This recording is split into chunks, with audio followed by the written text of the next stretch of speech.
Vacation vacation vacation vacation એટલે કેટલી મજા આવે. વેકેશન એટલે મોજ મસ્તીનો સમયગાળો. પણ વેકેશનમાં પહેલાંનો જ્યારે સમય હતો ત્યારે મામાનું ઘર, ફોઈનું ઘર અને નજીકના મંદિરો આ પૂરતા આપણે સીમિત રહી જતા હતા. હાલની પરિસ્થિતિમાં એવું નથી. વેકેશન એટલે એકદમ મજાનું સ્થળ આપણને જો મળી જાય તો.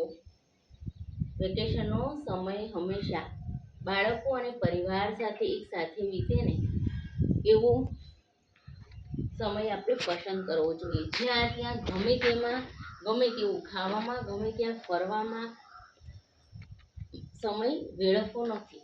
બાળકોની અંદર આધ્યાત્મિકતા જાગે, પ્રકૃતિ પ્રેમ આવે, તેમનામાં રમતગમતનો વિકાસ થાય, રમતગમત સાથે તેમનામાં જ્ઞાનનો વિકાસ થાય. અને જો આજનું બાળક આવી રીતે માતા પિતા પરિવાર સાથે સમય પસાર કરશે તો તેનામાં ઘણા બધા કૌશલ્યો આપોઆપ વિકસતા રહેશે. એટલે વેકેશનને ખૂબ સરસ રીતે માણીએ, સારી રીતે માણીએ, પર્યાવરણ સાથે માણીએ, પરિવાર સાથે માણીએ. એ શુભેચ્છા. Happy vacation.